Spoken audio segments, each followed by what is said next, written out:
Deputy commissioner Sanghar Nisar Ahmad Memon ने polio मुहिम के सिलसिले में महकमा सेहत के अमले को पैगाम दिया कि पोलियो मुहिम के सिलसिले में किसी भी तरह की कोताही बरतने वाले को बर्दाश्त नहीं किया जाएगा। रिपोर्ट कर रहे हैं इशफाक सुलहरी। डिप्टी कमिश्नर सांगड़ निसार अहमद मेमन ने सिविल हॉस्पिटल सांगड़ में बच्चों को पोलियो के कतरे पिलाकर पोलियो मुहिम का आगाज़ किया। इस मौके पर डिप्टी कमिश्नर सांगड़ निसार अहमद मेमन का कहना था कि वो पोलियो मुहिम की खुद निगरानी करेंगे और किसी भी तरह की अगर कहीं कोताही नजर आई तो उसके खिलाफ कार्रवाई की जाएगी।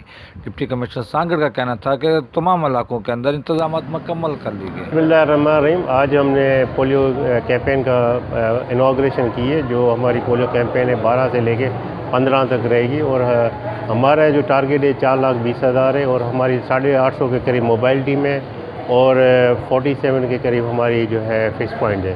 तो हम हमारे जितना भी यही होगा कि इसमें मुद्दत में हम अपना टारगेट पूरा करें और सांगड़ को पोलियो फ्री डिस्ट्रिक्ट बनाएं, ना बल्कि सांगड़ को पूरे सिंध को। ये जो मैसेज आपके ज़रिए जाएगा ये पूरे सिंध के लिए होगा और कोशिश होगी कि जितने भी हमारी टीमें जो भी टारगेट है उसको अचीव करें और जितने हमारे रिफ्यूज़ल है उन पे मैं भी जाऊंगा, असिस्टेंट कमिश्नर साहबान भी जाएंगे और उनको कायल करेंगे और जितने भी नॉट अवेलेबल चिल्ड्रेन हैं उनको भी हम ट्रेस करेंगे।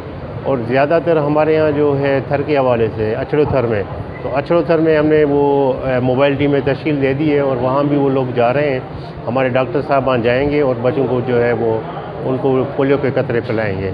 आप मीडिया के ज़रिए मेरी ये मीडिया वालों से ये रिक्वेस्ट है कि आप हमारे मैसेज को फैलाएं ताकि लोगों तक अवेयरनेस हो और लोग जो है अपने बच्चों को पोलियो के कतरे पिलाएं। डिप्टी कमिश्नर सांगड़ निसार अहमद मेमन का कहना है कि उलमा कराम मौजूदीन और इलाके के तमाम मौजूदीन पर फर्ज है कि पोलियो को कौमी काज करार देकर इसकी कामयाबी के लिए इंतजामिया के साथ तावन करें और अपने बच्चों को पोलियो के कतरे जरूर पिलाएं। कैमरामैन अजीज़ अहमद खान के साथ सांगड़ से इशफाक सुलहरी।